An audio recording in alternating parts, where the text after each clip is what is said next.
Hi guys, kamusta? Itong araw na to ay September 14, 2025. At dito sa video na to, nakikita nyo na nag-aayos ako at nag-i-impake ng mga gamit namin na dadalhin pa uwi ng probinsya.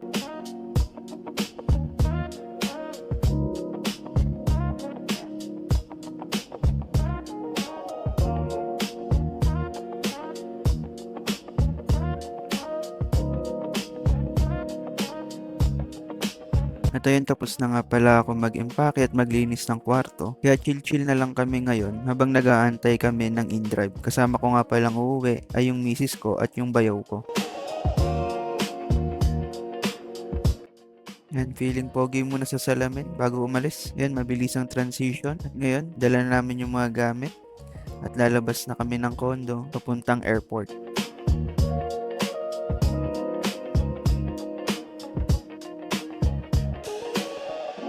Ayan, nakasakay na nga pala kami ng in-drive at nasa expressway na kami papuntang airport. Dito ang kulit ni Kuya, puro politics yung usapan namin sa loob ng sasakyan, kaya hindi ka maboboring. Akala mo kami na yung magsasolve ng problema sa flood control na yan. Shoutout nga pala sa'yo, Kuya Driver. At nandito na nga pala kami sa Terminal 3, papasok na kami sa loob.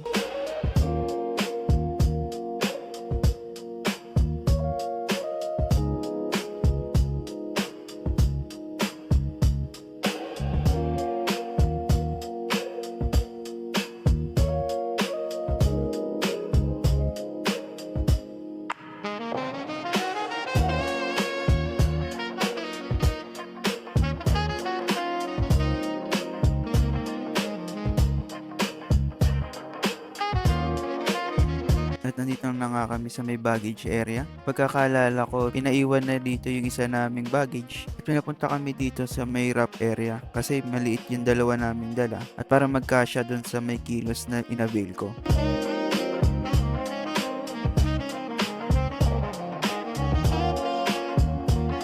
Ayan, papunta na nga kami sa waiting area para magantay na lang ng eroplano na makasabay namin pauwi ng Jensen yung mga yan. Kaya ayun, standing kami dahil lahat sila nakaupo na at nauna sila dyan. At yung misis ko nagre-reklamo na, sabi ko konting taste na lang, malapit na kami sumakay ng eroplano.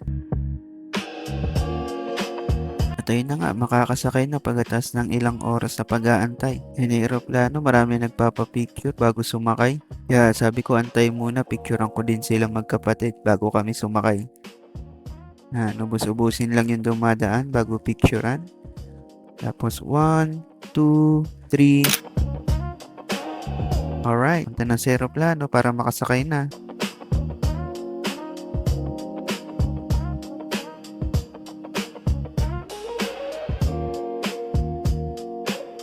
At ayun, nakasakay na nga.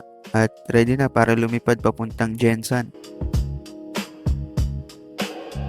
Hindi ko alam kung ako lang ba o pati yung ibang sumasakay. Ito yung favorite part pag nakalipad na eh. Kitang kita yung sea of clouds tapos sunset.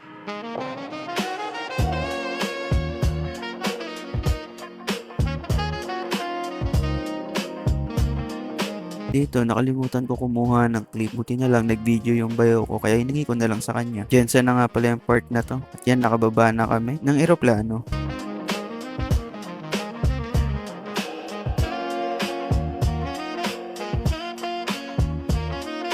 Yan, palatandaan na sa Jensen ka na talaga. Kaya see you sa part 2. Ingat ng lahat. And God bless you all.